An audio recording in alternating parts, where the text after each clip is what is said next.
In today's video, I'm going to show you what common mistakes look like from an average sprinter and how to fix every single issue. And I've helped some of the fastest and slowest sprinters transform their speed. And first one is driving your knees up. Let's see what this looks like.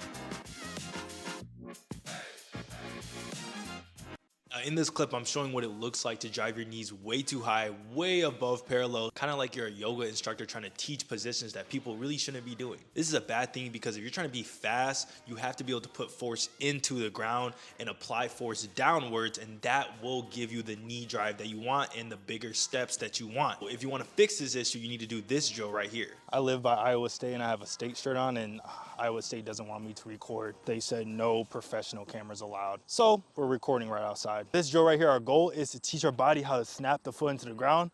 Too many people are driving the knees up. So we're gonna get straight into it. It's called a triple switch. And every single clap, we're switching, but we're slamming the floor into the ground. So think like you're hammering a nail into the ground. So right here, 1, 2, 3.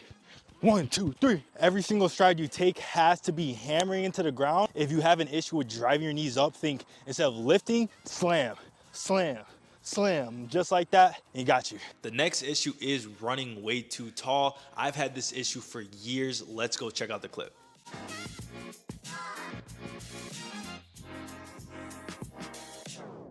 As you can see in this clip right here, I'm obviously leaning way too far back, way too tall, and I kind of look like those cartoon characters who they pick up speed and they got all the circles and then they spin out and run really fast, but this time I'm not even moving anywhere. This is really bad because you need to be able to apply force under your center of mass, number one, and number two, you need your core engaged to really get your max power production. So when you're leaning too far back, you end up using too much of your lower back and you're not really applying max force. If you're struggling with this issue, then this drill is going to help you a lot. So now in this clip, you can see the difference of what I'm doing from leaning too far back to now having a engaged core and kind of standing above my center of mass and just hammering the ground. Getting straight into number three, overstriding is a huge issue. Let's go check out a clip of me doing it right here. Our Christmas sale is live. All of the codes will either be right here or in the description or in the pinned comment. You can transform your sprint speed with the Speed Academy or just sprint body weight, your vertical jump with just jump, or reduce pain with just protect. Hop on the Christmas sale. It will end January 1st.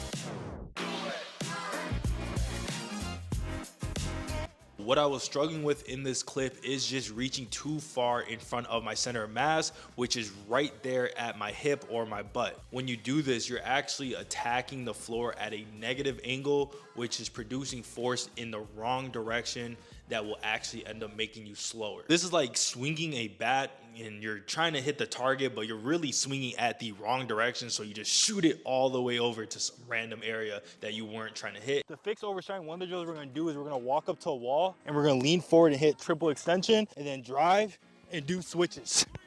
Just like this, just to help you fix overstriding and teach your body how to land right under your body instead of landing like this. You want to land right here. Another drill that we can do is called max velocity wickets. I don't have any wickets with me, so I'm gonna pop it right here. These are gonna help you really teach your body how to hit max velocity, but then land under your center of mass so you can stop overstriding. I hope that helps. Mistake number four is being too tense in the shoulders or the arms. Let's go check out the clip right now.